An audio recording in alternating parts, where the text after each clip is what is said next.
Welcome to New Filmmakers Los Angeles in partnership with Movie Maker magazine. I'm here with Sylvia Ray to talk about her film, The Vote. Let's take a look at a clip. Use this shit? What about you, Robbie? You can't even afford a granola bar, let alone mom's hospital pills. But in her eyes, right, like mommy's boy, he can do no wrong. Who do you think's been handling everything since mom has been in a coma? And who do you think's gonna handle everything when she's gone? Oh, whatever. Just do whatever you want. Not like I have a say in it anyway. Robbie, stop.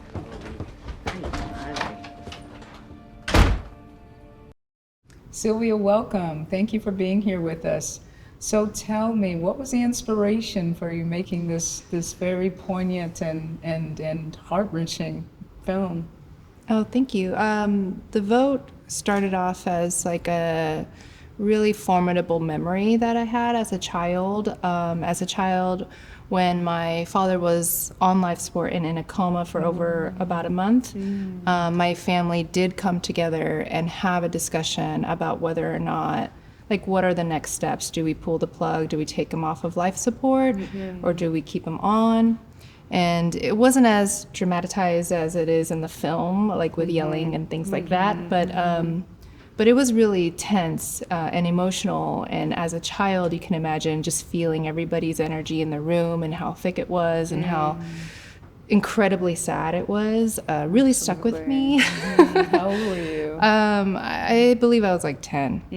And so thinking about, the stories I wanted to, discover and just explore in terms of my writing, this came up, and I thought it would be a really nice way for me to kind of go back and unpack without really like remembering exactly what happened because I was a kid. And then I also wanted to explore how two people can be just incredibly different, but still have the same love for one's family, but have fundamentally different values. Absolutely. And I saw that too in the story, and that was my next question, is like, talk about your scripting process and your choice to create these two characters that were diametrically opposed as siblings, but definitely, needless to say, loved their mother.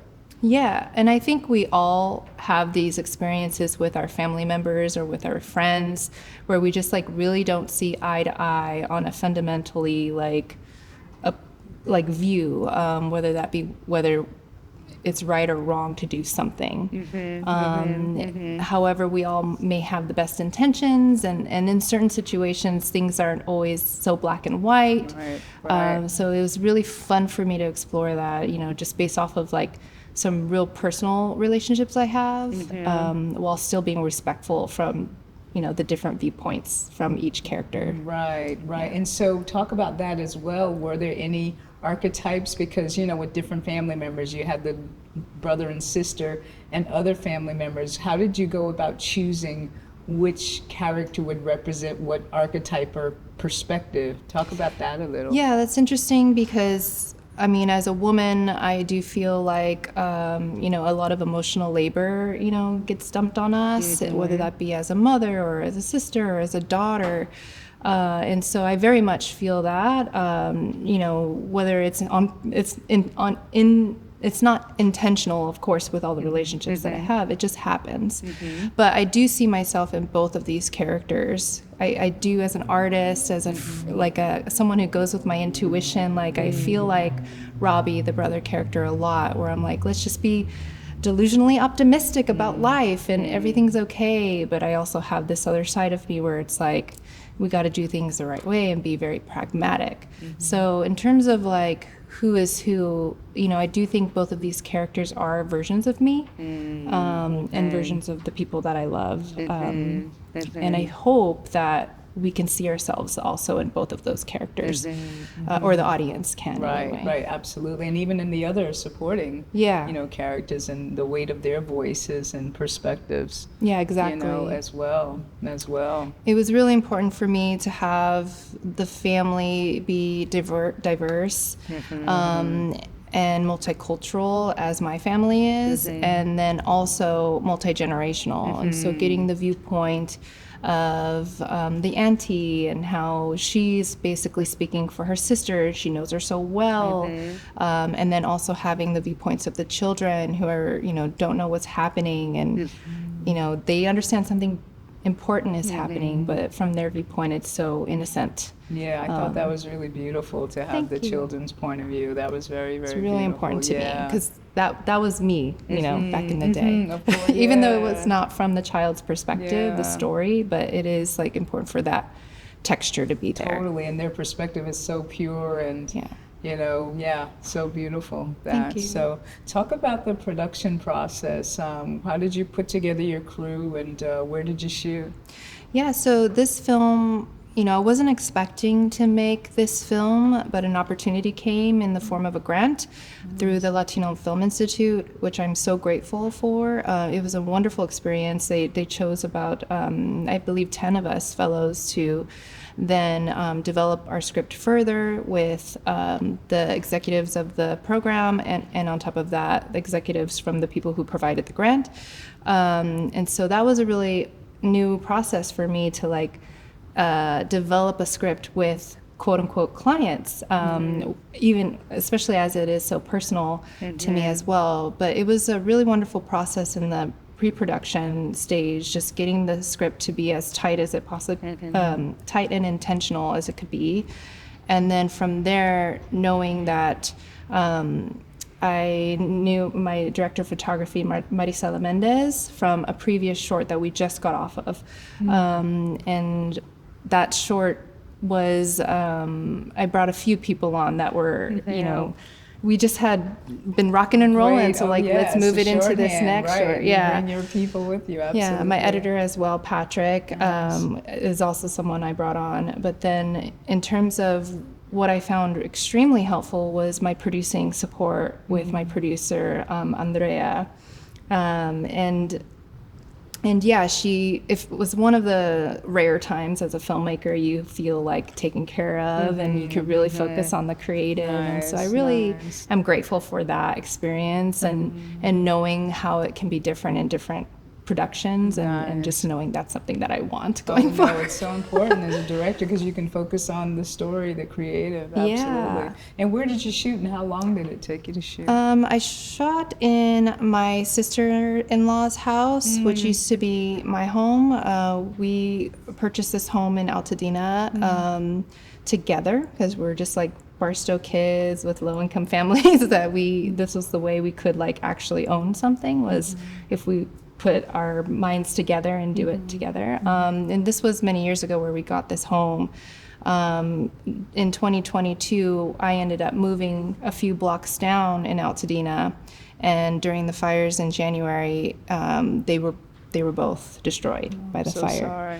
So watching this film now, it's almost like nostalgic and memorable about how beautiful her home was and how much time she put into decorating, and it's interesting because the film is also about family too, so it gives me a lot of these interesting, really emotional feelings that while watching it, just because it's now her home is how it used to be, is immortalized in this film, which I am grateful for, but and I'm grateful for her gifting that to allow me and a crew and a bunch of actors to come in. To come into someone's home is a big deal to shoot a film. And speaking of the actors, that was another big part of this film. It was I brought on my casting director, Jasmine Gutierrez, and she just worked with me on the middle as well. And we went just open call and had self-tapes come in.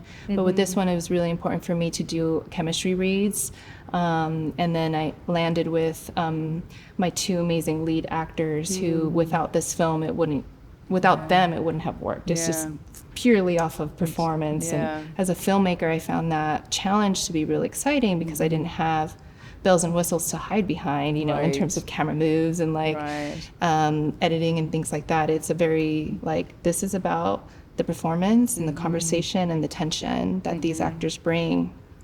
And especially with Lisette Medina, my main actress, her watching her do the scene where she's essentially saying goodbye to her mom, watching her do that over and over for several different takes was just magical, because just to see someone who's so in tune with their instrument, their body, like being emotionally available while still having the humanity of like trying to hold it in and all of this stuff is just like, that alone was just a really amazing thing to experience on set. And to watch it as well, you know, it's Yeah. a really incredibly moving scene, and the choices she could have made, and you're right, you know, she could have played it different ways, but the choices she made, and it almost felt at that moment that she was considering everyone. I remember that moment in the film, but I felt like it was her, but she really was bringing everybody emotion into that moment, you know, having experienced that vote. You know what I mean? Yeah, a lot of that character, you know, is also me, you know, someone who like doesn't really wear their heart on their sleeve and is a little voidant of emotions, which is probably why I'm a filmmaker. So I could live through these wonderful actors. But, you know, we talked a lot about blocking and how, you know, she's always distant from her mom, and how she, and during the prayer is kind of like behind and allowing the other people to say goodbye in her family first. And it's not until the very end where we see her approach, because she has to say this is the last moment she has. And so she's a very intuitive, like very curious actor. During we were rehearsing the prayer scene, and this was like a memory of mine, but it's not like my story at all, and I didn't think it would be an emotional experience, and it wasn't up until the point where we were practicing the prayer scene, where you have my priest, Miguel Perez, and all the wonderful actors in the ensemble come together and like in unison do the Lord's Prayer and the Hail Marys, and it just like hit me like a bag of bricks. And I didn't expect it. It just all came out. And you know, it was a rehearsal, so I could run off and do my thing and hide, but she followed me. She followed me and you know, gave me space, but then also was asking like, what's going on, you know, how could we use this, and you know, how can I as an actor portray this for you? And it was really beautiful. I love working with her. Great. It's great to find a great actor to work with. Yeah. So tell us, what was the biggest lesson you learned while making this film that you'd like to pass on to other filmmakers? Oof.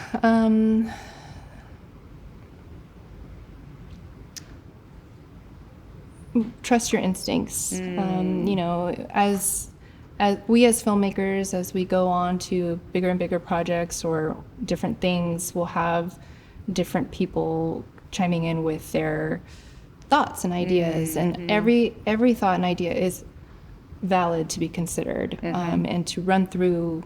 Like, is this what's the note behind the note? What's, you know, what's not working? What is working? But in this one in particular, I remember there was discussions about the children, and it was one of those things where just there's no film without it.